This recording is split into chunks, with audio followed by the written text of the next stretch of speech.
আসসালামু আলাইকুম রহমতুল্লাহ নাহমাদুহু ওয়া নুসাল্লি আলা রাসূলিহিল কারীম আম্মা বা'দ। ফতোয়া লেখার কলা কৌশল সম্পর্কে আমাদের ধারাবাহিক দর্স চলছে। আজকের এই দর্স পঞ্চম দর্স। এই দর্সে আমরা আলোচনা করব ফতোয়া লেখার প্রয়োজনীয় আসবাব ও সরঞ্জাম। যদি আমরা ফতোয়া খাতাগুলোমে লিখি তাহলে আমাদের কি কি বিষয়গুলো লাগবে, কোন কোন আসবাবগুলো লাগবে, সেটা নিয়ে আজকের আমাদের দর্স বা আলোচনা। প্রিয় তালিবুল আলিম ভাইয়েরা, আমরা ইতিপূর্বে জেনেছি ফতোয়া লেখা কতটা দায়িত্বপূর্ণ কাজ। এখন প্রশ্ন হলো, এই গুরুত্বপূর্ণ কাজটি সঠিকভাবে করার জন্য আমাদের কি কি প্রস্তুতি থাকা জরুরি। আমাদের মনে রাখা প্রয়োজন বা মনে রাখতে হবে বিষয়টা, ফতোয়া লেখার ক্ষেত্রে শৃঙ্খলা, পরিচ্ছন্নতা ও পেশাদারিত্ব একটি ইলমি আদব। এই জন্য ফতোয়া লেখার আগে কিছু প্রয়োজনীয় আসবাব ও সরঞ্জাম আমাদের অবশ্যই প্রস্তুত রাখতে হবে। যদি সেটা আমরা হাতে এবং খাতা কলমে লিখে কম্পিউটারে না করি, সরাসরি বই থেকে বা কিতাব থেকে আমরা যদি কাজটা করি, তাহলে এই বিষয়গুলো আমাদের জন্য আবশ্যক। এখন আমরা সংক্ষেপে ফতোয়া লেখার যে অপরিহার্য 10টি জিনিস বা সরঞ্জাম, সেটা নিয়ে আমরা আলোচনা করব। সেই জিনিসগুলো নাম উল্লেখ করব। প্রথমে আমাদের লাগবে একটি জেল পেন, যাতে করে লেখা আমাদের সুন্দর হয়, কালি চিকন হয়, লেখা চিকন হয়। কলম যদি চিকন হয়, লিখতে সহজ হয়, সুন্দর হয় এবং জেল কালি সুন্দরভাবে ফুটে ওঠে। এজন্য আমাদের একটা জেল কলম হলে ভালো হয়। যেমন টেক্সটবুক হতে পারে, তার আনুমানিক মূল্য 12 থেকে 15 টাকা বা এর কম বেশ, বা এই মানের যে কোনো কলম হলেই চলবে। তাহলে আমাদের ফতোয়া লেখাটা সুন্দর হবে।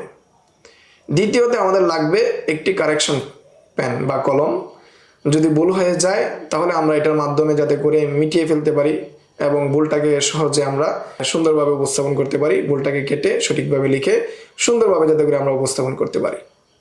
3 নম্বরে যে বিষয়টি আমাদের জন্য জরুরি সেটা হলো যে বিষয়টা আমাদের লাগবে সেটা হলো আমাদের একটি কাঠ পেন্সিল প্রয়োজন। যে কোনো সময় যদি আমাদের খসড়া করা প্রয়োজন হয় অথবা দাগ যদি আমাদেরকে সঠিক করতে হয়, সুন্দরভাবে সোজা করতে হয়, তাহলে আমাদের এই পেন্সিলটি লাগবে। চতুর্থতে আমাদের কাঠ পেন্সিলের জন্য একটি রাবার লাগবে, যাতে করে কোনো সময় মোছার প্রয়োজন হলে আমরা মুছতে পারি। আমার কাছে এখন রাবার নেই, আবার এটার জন্য অন্য আরেকজনের কাছে যেতে হবে, বাজার থেকে আনতে হবে, এমন যাতে না হয়, পূর্বেই সংগ্রহ করে নেওয়া। 5 নম্বরে আমাদের লাগবে একটি কাটার। পেন্সিলের যে কাটার রয়েছে, পেন্সিল কাটার মেশিন, এরকম একটি লাগবে, যাতে করে সবসময় আমাদের পেন্সিলটাকে লেখার উপযোগী রাখতে পারি, উপযোগী থাকে। সেই জন্য আমাদের একটি পেন্সিলের কাটার লাগবে। 6 নম্বরে আমাদের লাগবে A4 সাইজের শিট। A4 সাইজের কাগজ যেটা হবে সেটা আমাদের একটু ভালো মানের হওয়া, যেমন 70 থেকে 80 গ্রামের হওয়া। এই যে কাগজটা হবে, এই কাগজটার মধ্যে আমাদের ফতোয়াকে আমরা তাবিজ করব, চূড়ান্তভাবে এটার মধ্যে লিখবো। সেজন্য ভালো মানের কাগজ হলে ভালো। তাছাড়াও যদি রুল করা বা সুন্দর কাগজ পাওয়া যায় তাহলে সেটা আরো বেশি ভালো। বিভিন্ন ইফতা বিভাগের মধ্যে ফতোয়া তাবিজ করার জন্য বা চূড়ান্তভাবে ফতোয়া দেওয়ার জন্য বা তামরিন করার জন্য প্রতিষ্ঠানের পক্ষ থেকে রুল করা এবং সুন্দরভাবে মার্জিত করে কাগজ ছাপানো হয় বা কাগজ তৈরি করা হয়। এরকম যদি আমরা সংগ্রহ করতে পারি তাহলে আরো বেশি ভালো।